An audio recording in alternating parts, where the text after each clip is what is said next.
किसके इशारे पे रोहतक में रैली कर रहे हैं पूरे प्रदेश को पता है। और इन्हीं कारनामों की वजह से इनकी पार्टी खत्म हुई है। रात को शायद सोने के बाद भी उनको हमारे सपने आते होंगे। उनको लगता है हमारी वजह से उनकी पार्टी का जनाधार समाप्त हुआ है, लेकिन उनकी पार्टी का जनाधार उनकी छवि की वजह से खत्म हुआ। चुनाव जीतते ही अपने लड़के को लेके खट्टर साहब से मिलवाने लेके जाते हैं दिल्ली। ये कह रहे हैं बीजेपी को हटाएंगे, लेकिन रैली कर रहे हैं रोहतक में। रोहतक में तो बीजेपी हटाई है, एक भी सीट नहीं है बीजेपी। देखो ऐसा है, अब अभय चौटाला जी के बारे में तो मैं क्या कहूँ। 11 साल हो गए, हम देखते हैं 11 साल से अभय चौटाला जी दिन और रात हुड्डा साहब का और मेरे नाम का जाप करते हैं।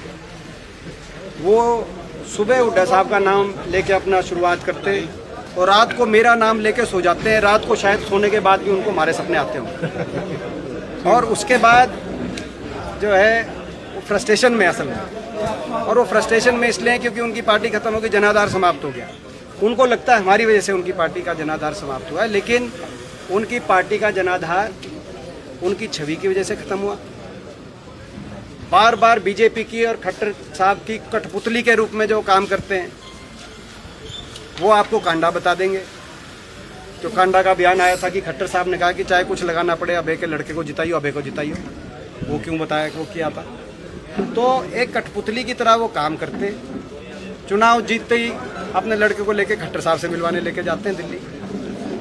हर जगह बीजेपी का साथ देते हैं, बीजेपी का साथ देते हैं, उनकी खुद की छवि, उस वजह से इनकी पार्टी खत्म होगी। लेकिन फ्रस्ट्रेशन में नाम हमारा लेते हैं। और अब भी देखो, सरकार बनी, मुख्यमंत्री हैं कुरुक्षेत्र के, सुपर मुख्यमंत्री जिनके हाथ में डोर है खट्टर साहब वो करनाल के। ये कह रहे हैं बीजेपी को हटाएंगे, लेकिन रैली कर रहे हैं रोहतक में। रोहतक में तो बीजेपी हटाई है, एक भी सीट नहीं है बीजेपी।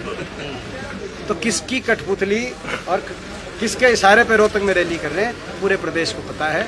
और इन्हीं कारनामों की वजह से इनकी पार्टी खत्म हुई है। हाँ, मगर भाई इनका फ्रस्ट्रेशन है, हमारा नाम लेते हैं, हमें ले तो कोई, हमें तो अच्छी बात है, कोई चर्चा में हम ही रहते हैं। लेकिन जितना नाम ये हुड्डा साहब और मेरा लेते हैं उतना भगवान का ले लें तो क्या पता ही ना कुछ बड़ा हो जाए।